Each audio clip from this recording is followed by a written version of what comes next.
Perlukah kita berhikmat? Pengkhotbah 7 ayat 19 berkata, "Hikmat memberi kepada yang memilikinya lebih banyak kekuatan daripada 10 penguasa di dalam kota." Mari kita tambahkan iman pada hikmat kita. Hidup terus melaju seperti sebuah mobil yang mengarah kepada sebuah tujuan. Di perjalanan, kita harus memutuskan jalan mana yang mau kita ambil. Apakah jalan yang pendek tetapi berbatu atau jalan yang panjang tetapi mulus? Dan dengan bantuan peta yang benar, kita akan tiba di tujuan dengan baik. Sama halnya dengan kehidupan. Kita akan terus membuat keputusan, kecil maupun besar, mudah maupun sulit. Kita bukan saja perlu iman, namun juga kita butuh hikmat di dalam Tuhan. Sebab firman Tuhan berkata, firman Tuhan adalah pelita bagi kaki kita. Mari kita belajar dari apa yang dialami oleh Musa. Musa menerima tanggung jawab yang besar dari Tuhan untuk memimpin bangsa Israel keluar dari tanah perbudakan di Mesir menuju ke tanah perjanjian.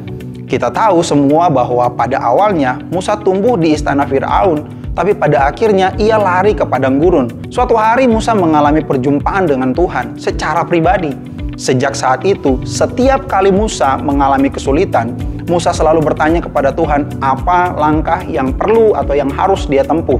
Karena banyak orang Israel yang meminta tuntunan Tuhan melalui Musa dari pagi hingga petang, maka lewat nasihat dari Yitro mertuanya, Musa mencari orang-orang yang cakap, yang tidak bisa disuap, dan yang takut akan Tuhan, hingga ia mengajarkan mereka ajaran yang benar tentang Tuhan, cara hidup yang dijalani, pekerjaan yang harus dilakukan. Orang-orang terpilih ini ditunjuk untuk memimpin di dalam bentuk pemerintahan yang kecil. Ada yang memimpin 50.000 orang, 1.000 orang, 100 orang, dan 10 orang. Mereka membantu Musa dalam perkara-perkara yang kecil, sementara Musa menyelesaikan perkara-perkara yang sukar. Dari hidup Musa ini, kita bisa melihat bagaimana iman dan hikmat bekerja. Keduanya memampukan kita melayani orang lain dengan cara lebih baik.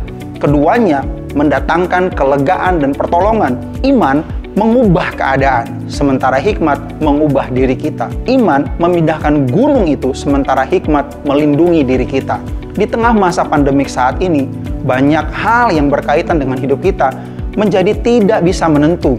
Setiap keputusan yang kita buat menjadi sangat krusial, dan kita bisa saja akan menyesalinya di kemudian hari jika kita mengambil keputusan itu tanpa hikmat dari Tuhan. Jadi Bapak Ibu Saudara, pada akhirnya biarlah kita menjadi orang yang beriman, yang berjalan di dalam hikmat surgawi, dan yang tindakannya didasari oleh iman dan kebenaran. Tuhan memberkati setiap kita. Amin.